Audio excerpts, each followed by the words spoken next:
Welcome to special craft.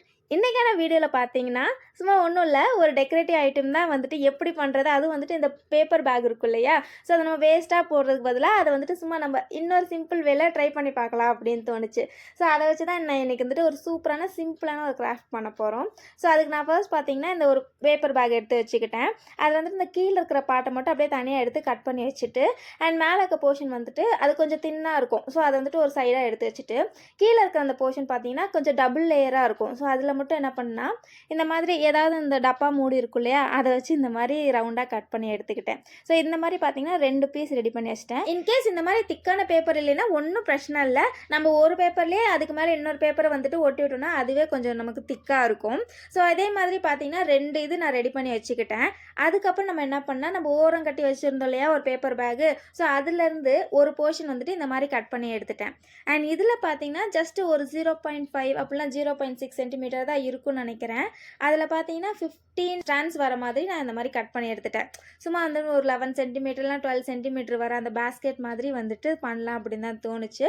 So அதனால் பார்த்தீங்கன்னா 15 strands எடுத்து வச்சு இந்த மாதிரி எடுத்து வச்சுக்கிட்டேன்.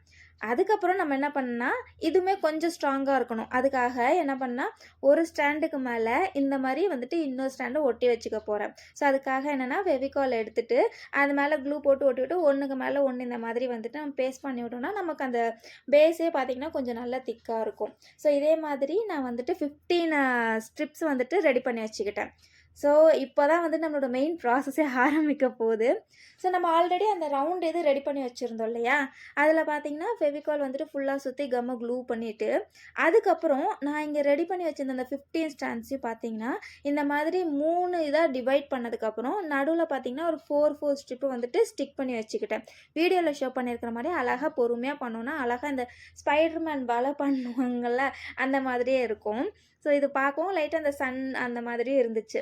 அதுக்கப்புறம் என்ன பண்ணணுன்னா, இன்னொன்று இது இருக்கும் இல்லையா, அதை வந்துட்டு இது மேலே க்ளூ போட்டு ஒட்டிக்கணும். ஸோ அவ்வளோதான். இது வந்துட்டு ஃபினிஷிங்குமே பார்க்க சூப்பராக இருக்கும். நெக்ஸ்ட்டு பார்த்தீங்கன்னா அந்த எண்டு இருக்குல்ல, அந்த எண்டு வந்துட்டு இன்னும் கொஞ்சம் வளைஞ்சி வரணுன்றதுக்காக நான் என்ன பண்ணேன்னா, ஜஸ்ட்டு கையிலே வச்சு அதை வந்துட்டு அழகாக இந்த ஃப்ளாரெலாம் இது பண்ணி மடக்குவோம்ல, அந்த மாதிரி பண்ணிவிட்டு அது அதோட எண்டு பார்த்திங்கன்னா நல்லா ட்விஸ்ட்டாக வர மாதிரி பண்ணி வச்சுக்கிட்டேன். இதுக்கப்புறம் நம்ம என்ன பண்ணால், இது பார்த்திங்கன்னா நான் அந்த ஸ்கேல் இருக்குல்ல, அந்த ஸ்கேலேருந்து ஜஸ்ட்டு வந்துட்டு அந்த லைன் இருக்கும் ஒன்று. ஸோ நான் மெஷர்மெண்ட்லாம் பெருசாக அவ்வளோக்கு எடுக்கல. பட் இது வந்துட்டு ரொம்ப தின்னாக இருந்தால் தான் கொஞ்சம் நம்ம பின்னுறப்போ நல்லாயிருக்கும். ஸோ நான் இங்கே பார்த்தீங்கன்னா அந்த ஸ்கேல்லையே அந்த 2 லைன் கொடுத்துருப்பாங்க. அந்த 2 லைனில் மேல் லைனில் மட்டும் அப்படியே அந்த சென்டிமீட்டர் அந்த அளவு எடுத்துகிட்டு, அதே மாதிரி ஒரு கிட்டத்தட்ட ஒரு 10 to 15 அந்த மாதிரி பீசஸ் கட் பண்ணிவிட்டு, அதோட எண்டில் பார்த்திங்கன்னா ஒன்றோட ஒன்றா இந்த மாதிரி ஒட்டி விட்டோன்னா நமக்கு எப்படி நூல் வந்துட்டு அப்படியே அழகாக வந்துகிட்டே இருக்குமோ அதே மாதிரி வந்துட்டு இதை நான் ரெடி பண்ணி வச்சுட்டேன்.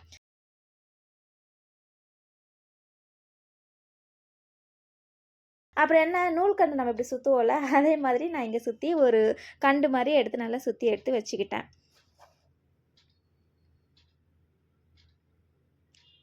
அண்ட் இப்போது நம்ம என்னென்னா ஒரு ஸ்ட்ரிப்பில் வந்துட்டு ஒட்டி விட்டுட்டு, இப்போ நம்ம வந்துட்டு இந்த கூடையெல்லாம் பின்னுவாங்கள்ல, ஸோ அதே மாதிரி தான் அதே ப்ராசஸ் தான் நம்ம இங்கே பண்ண போகிறோம். ஸோ ஒரு ஸ்ட்ரிப்பில் வந்து நடுவுலையும் இன்னொரு ஸ்ட்ரிப்பில் வந்துட்டு வெளியே இந்த மாதிரி தான் நம்ம வந்துட்டு கிறிஸ் கிராஸாக பண்ண போகிறோம். ஸோ வீடியோ வந்துட்டு பொறுமையாக பாருங்கள், ஸ்கிப் பண்ணாதீங்க. ஸ்கிப் பண்ணிங்கன்னா உங்களுக்கு வந்துட்டு லைட்டாக குழப்புற மாதிரி இருக்கும். ஏன்னா நான் இந்த இது ஃபஸ்ட் டைம் பண்ணும்போது எனக்கே லைட்டாக குழப்புச்சு. அப்போ தான் எனக்கு தோணுச்சு, ஆஹா இந்த கூடை பின்னுற மாதிரி பின்னுவாங்களே அப்படின்னு தோணுச்சு. ஸோ அதே ப்ராசஸ் தான் நம்ம இங்கே ஃபாலோ பண்ண போகிறோம். என்னென்னா ஒன்று உள்ளே இருந்துச்சுன்னா ஒன்று வெளியே, ஒன்று உள்ள ஒன்று வெளியே அப்படின்னு வந்துட்டு நம்ம இந்த ப்ராசஸை ஃபாலோ பண்ணிகிட்டே வந்தோம்னா நமக்கு அடுத்தடுத்து போக போக ஜாலியாக இருக்கும் பண்ணுறதுக்கு. ஸ்டார்டிங் மட்டும்தான் கொஞ்சம் ட்ரபிளாக இருக்கும். அட் த சேம் டைம் வந்துட்டு நமக்கு அந்த நல்ல ஸ்டிஃபாக இருக்குன்னா, அந்த ரவுண்ட் வந்துட்டு ரொம்ப வந்துட்டு குறுகி வர மாதிரி இருந்துச்சுன்னா என்ன பண்ணணுன்னா, நம்ம ஆல்ரெடி அந்த ஒரு ஷேப்பில் போட்டு ரவுண்ட் போட்டு வச்சுருப்போம் இல்லையா, அந்த மூடி எடுத்துகிட்டு அப்படியே சும்மா நடுவில் ஃபிக்ஸ் பண்ணிட்டிங்கன்னா நமக்கு ஓரளவுக்கு வந்துட்டு நமக்கு ஒரு கெஸ் ஆகிடும், ஓகே நம்ம கரெக்டாக தான் பண்ணிகிட்ருக்கோம் அப்படின்னு சொல்லிட்டு. ஸோ எனக்கு அப்படி தான் தோணுச்சு. ஸோ நான் ட்ரை பண்ணுறப்போ நான் அந்த மூடியை எடுத்துகிட்டு நான் அப்படியே ஒவ்வொன்றா பின்ன ஆரம்பித்தேன். அவ்வளோதாங்க ப்ராசஸ்ஸு. இங்கே பார்த்தீங்கன்னா நம்மளோட லென்த்துக்கு அக்கார்டிங் வந்துட்டு நம்ம எக்ஸ்டெண்ட் பண்ணிக்கலாம், இல்லை சின்னதாக வேணுன்னா கூட சின்னதாக நம்ம பண்ணிக்கலாம். நான் இங்கே பார்த்தீங்கன்னா சரி என் கண்ணாடி வைக்கிறதுக்காக ஒன்று பண்ணலாம் அப்படின்னு சொல்லிட்டு தான் இதை பண்ணேன். சும்மா அந்த வீட்டில் வந்துட்டு வாலில் அந்த கொக்கியில் இதை மாட்டி விட்டோன்னா பார்க்குறதுக்கு கொஞ்சம் க்யூட்டாக அழகாக இருக்குமே அப்படின்னு தோணுச்சு. ஸோ அதனால தான் அதை நான் ரெடி பண்ணேன். ஸோ அதுக்கப்புறம் பார்த்தீங்கன்னா அந்த எக்ஸ்ட்ரா இருக்கிற அந்த பேப்பர் என்ன பண்ணேன், கட் பண்ணி விட்டுட்டு அதை வெளியில் டெக்கரேட்டிவாக இருக்கணுன்றதுக்காக அதே மாதிரி இருக்கிற ஒரு பேப்பர் எடுத்து இங்கே பார்த்தீங்கன்னா இப்படி சுற்றி வந்துட்டு அதுக்கு ஒரு பார்டர் டிசைன் மாதிரி கொடுத்துட்டோம்னா இன்னும் கொஞ்சம் பார்க்க இன்னும் கொஞ்சம் நல்லா இருக்கும். நெக்ஸ்ட் டைம் இதே மாதிரி ஒரு கூடைய கலராக இருக்கிற பேப்பரில் செஞ்சு பார்க்கலாம் அப்படின்னு வந்துட்டு எனக்கு ஒரு ஐடியா தோணுது. ஸோ அதுலேயும் ஒரு ட்ரை பண்ணி பார்ப்போமே. கொஞ்சம் இந்த டிஃப்ரெண்ட் கலராக அடிக்கிற கலராக இருந்துச்சுன்னா இன்னும் கொஞ்சம் அப்படியே கண்ணுக்கு கொஞ்சம் குளிர்ச்சியாக இருக்கும் அப்படின்னு தோணுச்சு. ஸோ அவ்வளோதான். இந்த கைப்பிடிக்கு வந்துட்டு என்ன பண்ணேன்னு பார்த்தீங்கன்னா அந்த பேப்பர் பேக்லேயே வந்துட்டு ஹேண்ட் பிடிக்கிறதுக்காக ஒன்று கொடுத்துருப்பாங்க. ஸோ அதையே நான் கட் பண்ணிவிட்டு இதில் அப்படியே வந்துட்டு காப்பி பேஸ்ட் பண்ண போகிறேன்.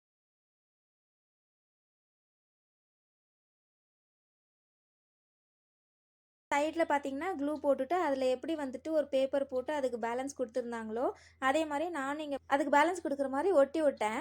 ஸோ அவ்வளோதான். இது ஆஹா பார்க்குறதுக்கே அவ்வளோ நல்லா இருந்துச்சு. சும்மா வந்துட்டு இங்கே டெஸ்கில் வச்சு பார்த்தேன். சூப்பராக இருந்துச்சு பார்க்குறதுக்கு. உங்களுக்கு இது பிடிச்சிருக்கா இல்லையான்றதை கமெண்ட்டில் சொல்லுங்கள். நெக்ஸ்ட் எந்த இது ட்ரை பண்ணலான்றதையும் கமெண்ட்டில் ஐடியா சொல்லுங்கள்.